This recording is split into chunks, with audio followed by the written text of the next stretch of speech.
ओम तत्सत। ओम श्री परमात्मने नमः। ओम श्री गुरुवे नमः।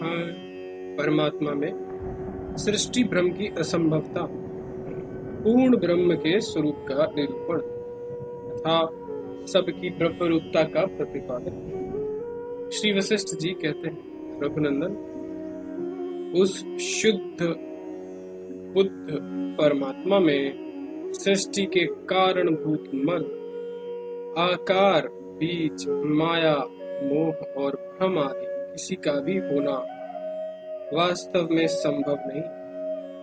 वह केवल अद्वितीय, शांत, अत्यंत निर्मल और आदि अंत से रहित है। वह इतना सूक्ष्म है कि उसके भीतर आकाश भी प्रस्तर के समान स्थूल कहा जा सकता है, जिसकी उत्पत्ति का कोई कारण नहीं। उस दृश्य प्रपंच की सत्ता यहाँ कदापि संभव नहीं, तथा जो सदा स्वानुभव एक गम्य नित्य परमात्म वस्तु है, उसकी सत्ता का निराकरण करने की शक्ति किसमें है? संसार ब्रह्म स्वरूप होने के कारण चैतन्यमय ही है। इसमें जो जड़ आकार की प्रतीति होती है वह भ्रम से ही है। इसलिए सब कुछ एक अजन्मा, शांत, द्वैत अद्वैत से रहित तथा निरामय ब्रह्म ही है। पूर्ण पर ब्रह्म परमात्मा से पूर्ण का ही विस्तार हो रहा है। पूर्ण में पूर्ण ही विराज रहा है। पूर्ण से पूर्ण का ही उदय हुआ है तथा पूर्ण में पूर्ण ही प्रतिष्ठित है।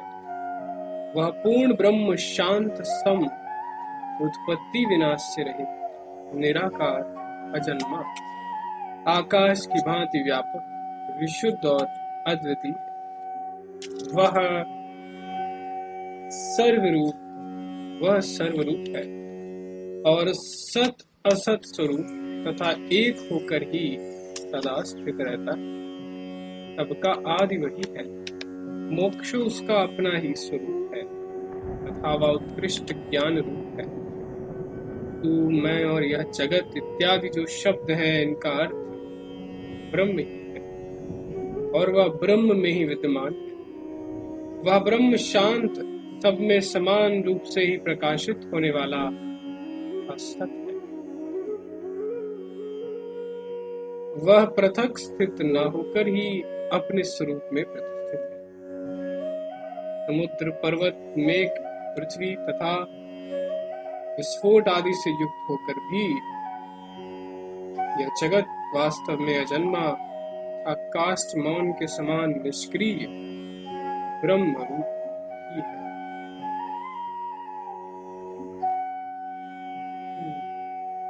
उस ब्रह्म में ना तो ज्ञातापन है, ना कर्तापन, न जड़ता है, न भोक्तापन,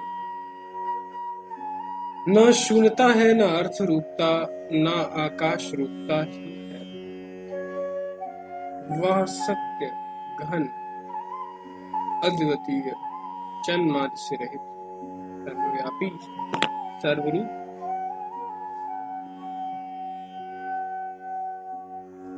शांत, अनादि, अनंत तथा एक रूप है। मरना, जीना, सत्य सत्य तथा शुभ और अशुभ जो कुछ भी है, वह सब एकमात्र जन्म रहित चेतना का स्वरूप ही है। जैसे लहरों का समुदाय जल रूप ही होता है, उसी प्रकार सब कुछ ब्रह्म ही है। शांतों में भी परम शांत चेतना का स्वरूप ब्रह्म का ही रूप या जगत है, जो आदि और अंत में व्यक्त तथा मध्य काल में ही इस प्रकार व्यक्त होता है।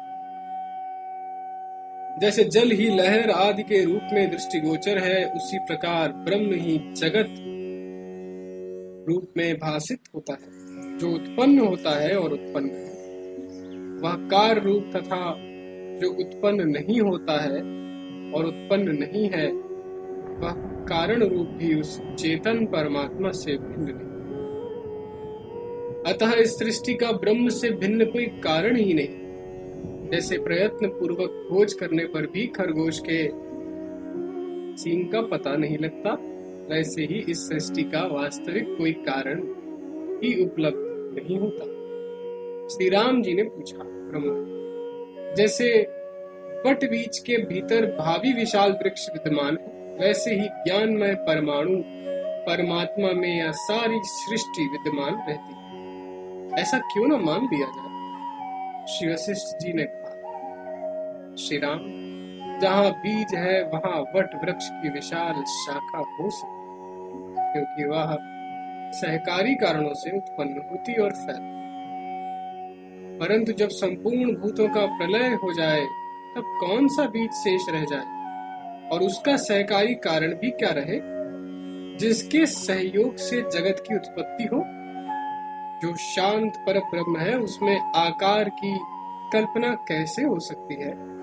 उसमें तो परमाणु अत्व का भी योग नहीं होता, फिर बीजत्व कैसे आ गया? इस प्रकार विचार करने पर बीजभूत कारण का होना जब सर्वथा असंभव है, तब जगत की सत्ता किस प्रकार, किस साधन से, किस निमित्त से, कहाँ और क्या हो सकती है? इसलिए जो ब्रह्म रूप परम तत्व है वही अपने स्वरूप भूत संकल्प से यह जगत बनकर स्थित है। यहाँ ना तो कोई वस्तु उत्पन्न है और न उसका नाश। जैसे आकाश में अवकाश और जल में द्रवत्व है, उसी प्रकार परमात्मा में सृष्टि स्थित है।